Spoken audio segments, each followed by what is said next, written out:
What's going on, guys? Hope this video finds you well. So Hollow Knight is a game that I did not expect to come back to in any significant way, at least prior to getting more solidified information on Silksong. And while I am very well aware that Hollow Knight has already been praised to hell and back, and that the fervor for Silksong is greater than ever, I still wanted to make a video discussing my most recent experience with Hollow Knight because of how it shifted my perspective on this game compared to my prior experience with it. Previously, I fell off around 10 hours in. The three big criticisms that I had at the time that led me to falling off of that playthrough were that I thought the game was too big, too aimless, and too samey in its environments. But despite not being the biggest Hollow Knight fan at the time of that first play, there was always a very perceivable level of quality to this game. And so initially I had it in my mind that I would jump back into Hollow Knight once we had a date for Silksong, but I actually ended up falling down a bit of a lore rabbit hole, which is what compelled me to jump back into Hollow Knight on a fresh save a few weeks ago. And so this leads me into my most recent experience. My initial completion of the game took me approximately 20.5 hours, sitting at 102% completion. I jumped back in, fought the Radiance this time, and then proceeded to go and clean up some additional completion-oriented things, to the point where I'm sitting at around 25 hours at 108% completion. So my main goal with this video is to break down those three major criticisms I previously had, and talk about how my perception of them may or may not have changed in certain aspects. For those of you who are able and interested in showing additional support towards me in the channel, since this is a one-man operation, I do have a Ko-fi page for direct donations, as well as the myriad ways to show support through YouTube. This of course includes channel memberships, which are something I'm always looking to add value to if you have any feedback on that. Thank you to those who have shown support thus far, and thank you to everyone else for your consideration.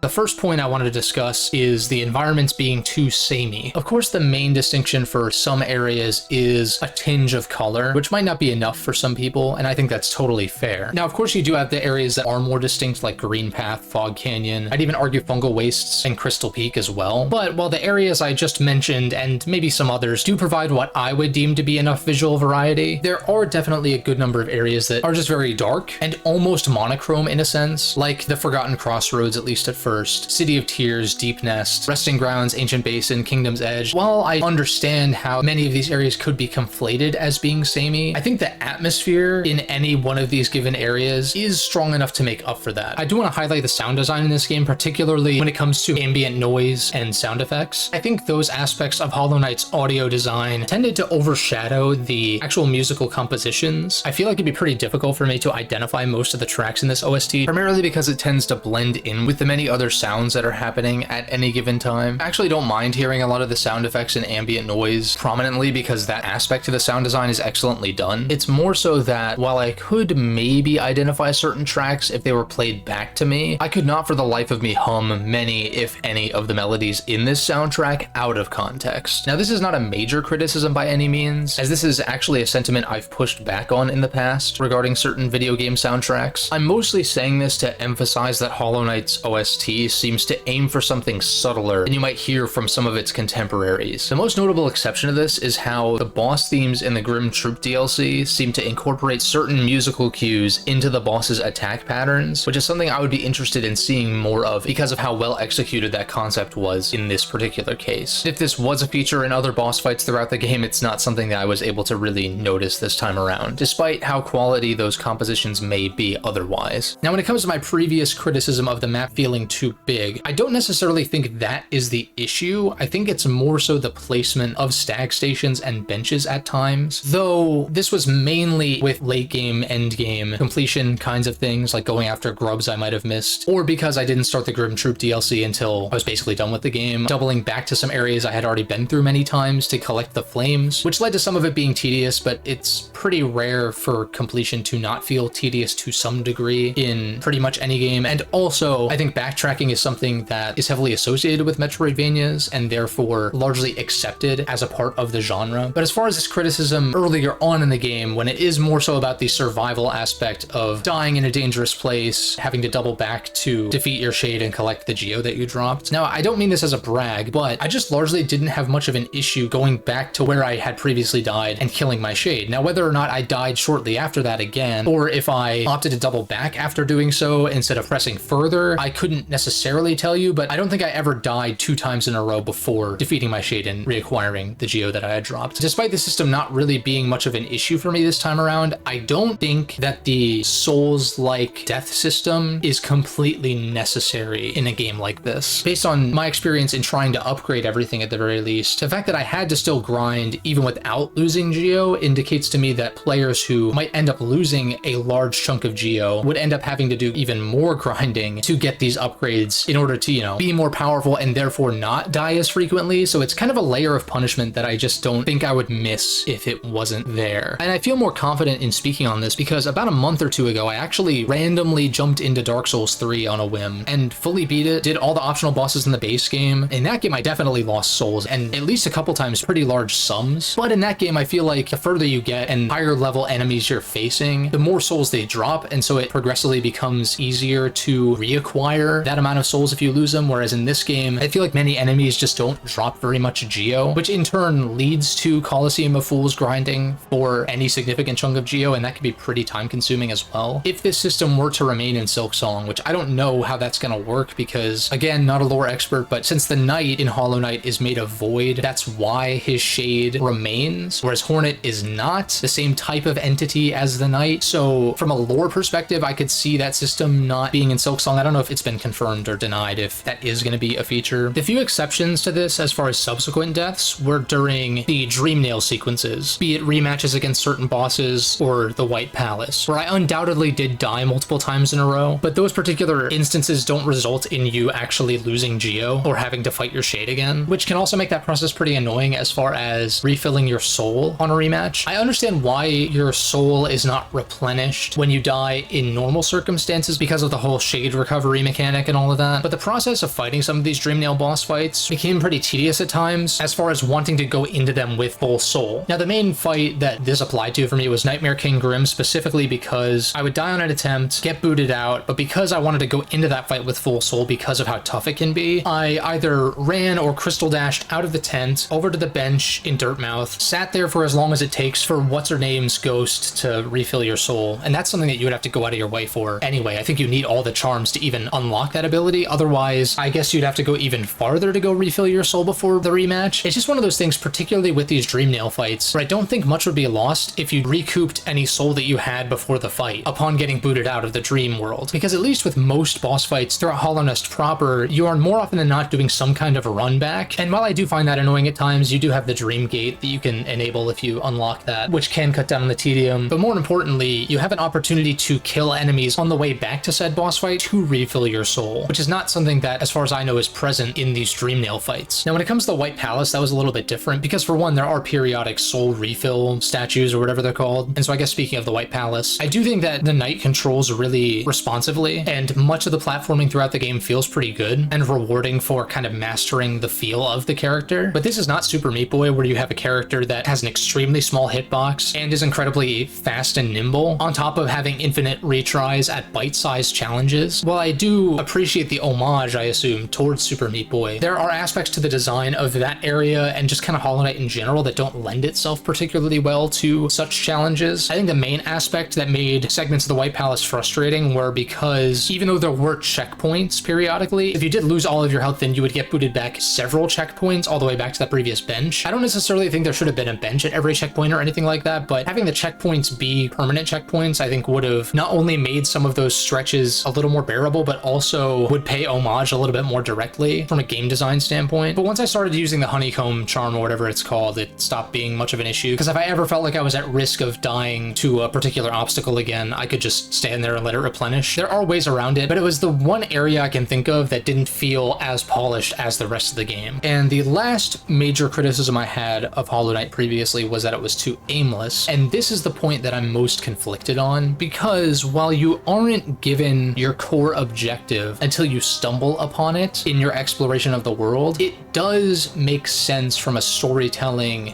/ lore perspective, because I don't see any reason why the Knight would know not only what to do, but where to go. It just kind of depends on how lost you get. The early game is mostly focused around getting the different traversal upgrades, and I feel like this early game segment does a pretty good job of subtly guiding the player towards these objectives, but it becomes more and more vague the more upgrades you get, to the point where I wouldn't be surprised surprised if some players end up wandering around aimlessly for way longer than should be needed before stumbling upon that statue or whatever it is that puts the major objectives on your map. I know for a fact that on my first playthrough, I did stumble upon said statue, but I didn't fully understand what it was that I was really trying to do, and I think that's part of what lost me at that point. And then this time around, having a little bit more of a clear idea going in, and then also once again stumbling upon that statue pretty early on, made the process a little bit more manageable, I would say. I got way more accomplished in the first 10 hours of this playthrough than I did in my 10 hours of my previous playthrough. And of course, as with most games, especially ones that are exploration oriented, having some familiarity with where things are or where to go or what to do does end up leading to a smoother second play. That's kind of a given. I tend to prefer my Metroidvanias to be on the shorter side to incentivize replayability, along with any other factors that might be present to incentivize such a thing. And I do think those aspects are present in Hollow Knight, but I think something else that kind of scared me off during my initial play was when I was kind of looking into how long did it take to beat this game on a first run, and people were saying dozens and dozens and dozens of hours. At the time, I thought to myself, I don't really want to play a Metroidvania for that long of a time if it's really going to take that. And so that's why I do think I'm sort of in a tricky spot as far as my perspective, having kind of dipped my toe into this game initially and then coming back and having a smoother experience that only lasted, 20 to 25 hours for mostly completing the game. While some of these DLC boss fights can be tough for sure, I can't imagine that it would take me terribly long to get those remaining 4%, which I may just decide to do on a whim at some point. And I guess I can briefly talk about the combat, but I don't really think that there's much to say, because I think even people who have major problems with Hollow Knight have less of a problem with the combat than the traversal and world itself. And I definitely fall into that camp where I think that the combat is fun, especially against some of the more challenging fights. Though I don't think that there were very many boss fights that took me a ton of attempts, especially because I was pretty thorough in my exploration. I think the main ones that were notable were, of course, the ones that deal 2 masks of damage per hit, but that's kind of to be expected because those are essentially post-game boss fights, and since their damage output is hard to restore without getting hit again, so at that point it kind of comes down to pattern recognition and trying to not get hit as much. I think I actually used Joni's Blessing, which prevents you from being able to heal but gives you more health, and I found that to be a solid way to take advantage of the fact that there are limited windows to heal in those fights, and that sometimes it's not even necessarily worth it. Maybe you'll heal 1 mask but then get hit again, therefore putting you further behind than if you didn't try to heal at all. I think going and finding all the charms was a good idea because it allowed me to sort of experiment for some of those late game boss fights, and I'm sure I'll do the same whenever I come back to fight whoever I haven't yet. But the main ones, aside from the late game, post game ones that deal 2 masks of damage, I don't really think many of these were an issue, except maybe Trader Lord, but I think he has at least some attacks that deal 2 masks, and maybe the Hornet rematch as well. But I felt like I,